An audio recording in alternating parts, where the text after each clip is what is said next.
శాంతా క్రియేషన్స్కి స్వాగతం.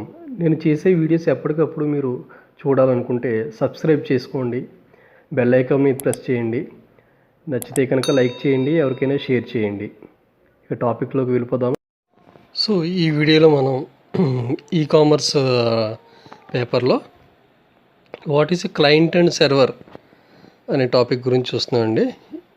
Client server గురించి details ఎగ్జామ్కి కంపల్సరీ వచ్చే క్వశ్చన్ అండి, either 5 marks or 10 marks.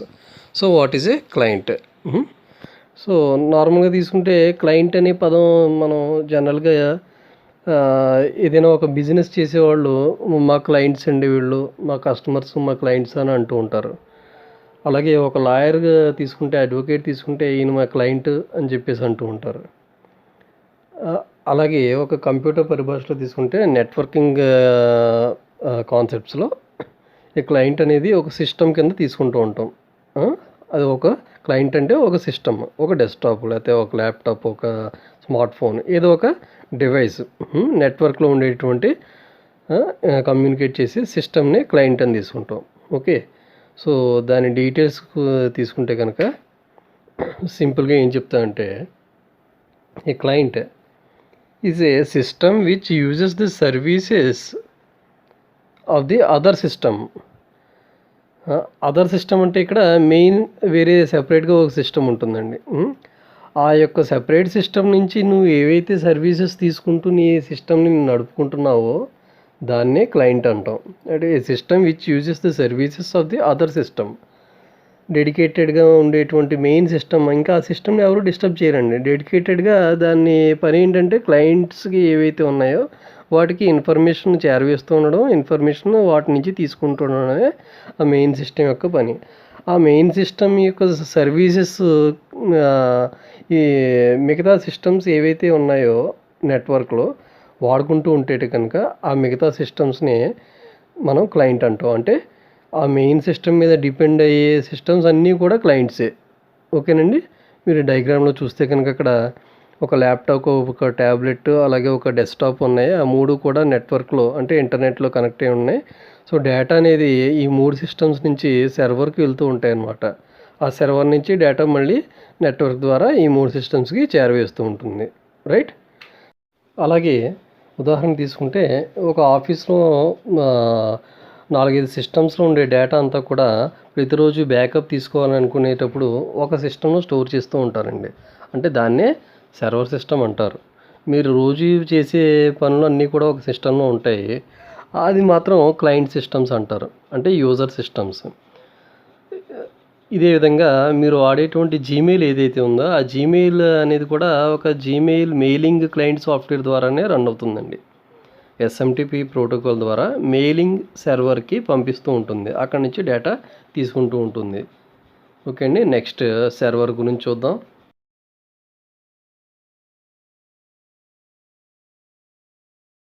So server is a computer. Server is a computer that provides data to other computers. ఈ server ఏం చేస్తుందండి, data వేరే కంప్యూటర్స్కి చేరవేస్తూ ఉంటుందన్నమాట. వాళ్ళ దగ్గర నుంచి తీసుకోవడం, మళ్ళీ ఇవ్వడం. అంటే రిక్వెస్ట్ రెస్పాన్స్. వాళ్ళు రిక్వెస్ట్ చేస్తే కనుక, క్లయింట్ సిస్టమ్స్ రిక్వెస్ట్ చేస్తే ఈ సర్వర్లో ఉండేటువంటి వాళ్ళకి సంబంధించిన డేటా ఎప్పటికప్పుడు చేరవేస్తూ ఉండడం, ఇవ్వడం అనమాట. రెస్పాన్స్ ఇవ్వడం, రిక్వెస్ట్ అండ్ రెస్పాన్స్ అనమాట. క్లయింట్ రిక్వెస్ట్ చేస్తుంటే సర్వర్ రెస్పాన్స్ ఇస్తూ ఉంటుంది. So it gives data in LAN or వ్యాన్. అంటే లోకల్ ఏరియా నెట్వర్క్ ద్వారా అయినా నువ్వు సర్వర్ కనెక్ట్ చేసుకోవచ్చు, లేకపోతే వైడ్ ఏరియా నెట్వర్క్ అంటే ఇంటర్నెట్ వైడ్, గ్లోబల్ వైడ్గా కూడా నువ్వు సర్వర్ కనెక్ట్ చేసుకుంటూ ఉండొచ్చు. ఉదాహరణకి మీరు జీమెయిల్ ఉంటుందండి, మీ జీమెయిల్ అకౌంట్. సో మీ అకౌంట్ యూజర్ నేమ్, పాస్వర్డ్ ఇచ్చిన తర్వాత అది కరెక్ట్ అయ్యి లోపలికి లాగిన్ చేసి నెక్స్ట్ మీ మెయిల్స్ ఇన్బాక్స్ పేజీకి వెళ్తుందని మీకు ఎలా తెలుస్తుంది కరెక్టే అని? సర్వర్లో ఆల్రెడీ మీ యూజర్ నేమ్కి తగ్గట్టు పాస్వర్డ్ మ్యాచ్ అయ్యి అక్కడ స్టోర్ అయ్యి ఉంటాయి.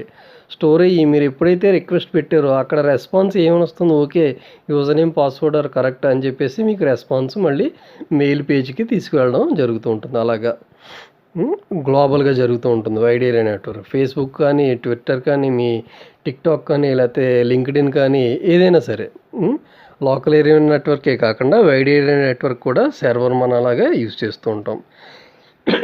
ఈ సర్వర్స్ చాలా రకాలు ఉంటాయండి. అంటే వాడుకునే పనిని బట్టి.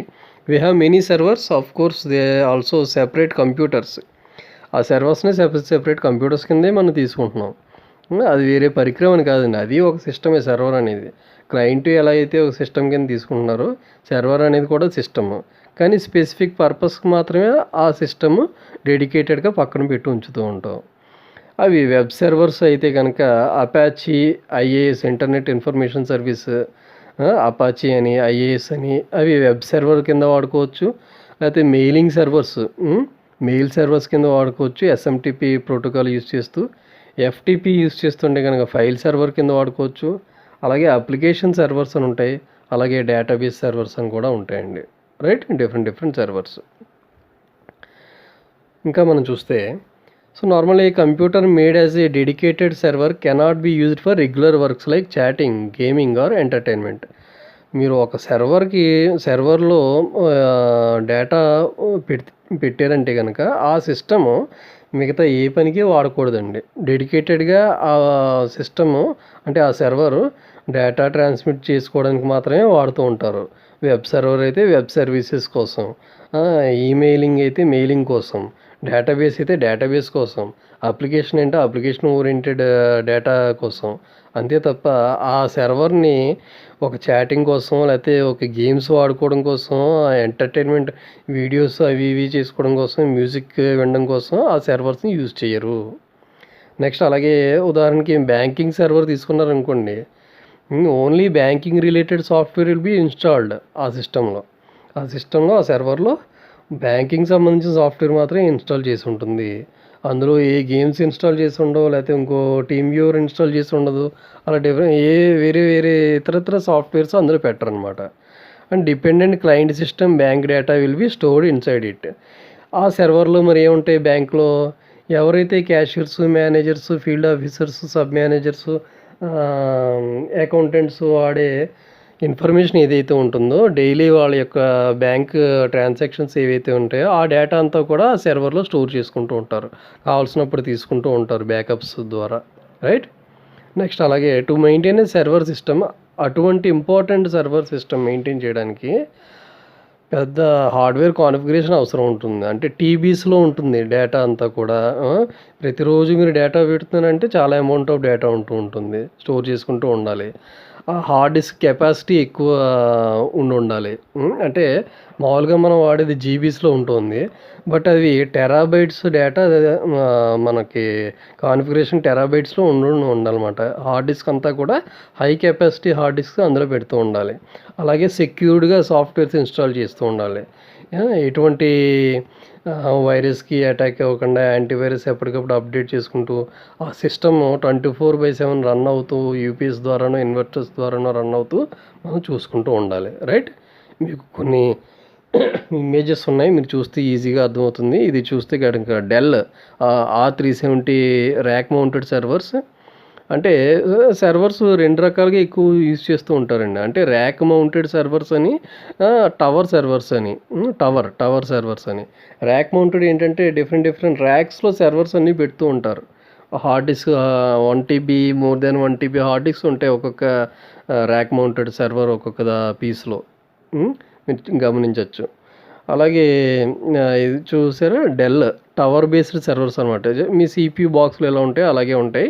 ఇవి కూడా హై కెపాసిటీ కాన్ఫిగరేషన్ తోటి రన్ అవుతూ 24/7 రన్ అవుతూ ఉంటాయండి టవర్ బేస్డ్ సర్వర్స్. ఓకే. ఇంకొక ఉదాహరణ చూసుకుంటే 3 టైర్ ఆర్కిటెక్చర్లో మీకు single tier, 2 tier, multi tier, 3 tier architectures అని చెప్పేసి వెబ్ ఆర్కిటెక్చర్స్లో మీరు చూసి ఉండాలి. అందులో ఎలాగా ఒక క్లయింట్ డేటా అంతా కూడా స్టోర్ చేసుకోవడానికి మధ్యలో ఒక సర్వర్స్ వాడుతున్నాడు. ఏంటది, అప్లికేషన్ సర్వర్ మిడిల్ టైర్ అంటారు. అలాగే database server data storage tier అంటారు. అంటే మీ క్లయింట్ మీ సిస్టంలో ఉండే డేటా అంతా కూడా డేటాబేస్లో స్టోర్ అవ్వాలంటే ముందుగా అప్లికేషన్ సర్వర్ ద్వారా వెళ్తుంది, మిడిల్ టైర్ అంటారు దాన్ని. సో ఇలాగ సర్వర్స్ ద్వారా డేటా ట్రాన్స్మిట్ చేస్తూ ఉంటాం. మళ్ళీ మీకు కావాల్సినప్పుడు ఆ సర్వర్స్ నుంచి మళ్ళీ అది రెస్పాన్స్ ఇస్తూ ఉంటుంది. అంటే మీకు మళ్ళీ డేటా రివర్ట్ బ్యాక్ ఇస్తూ ఉంటుంది. 3 టైర్ క్లయింట్ సర్వర్ ఆర్కిటెక్చర్ అంటారు. ఓకే అండి. Simple. So client and server అనేది మీకు అర్థమైంది అనుకుంటాను. ఎగ్జామ్లో అడిగితే కనుక కొంచెం ఎలాబొరేట్ చేస్తూ ఈజీగా ఈ డయాగ్రామ్స్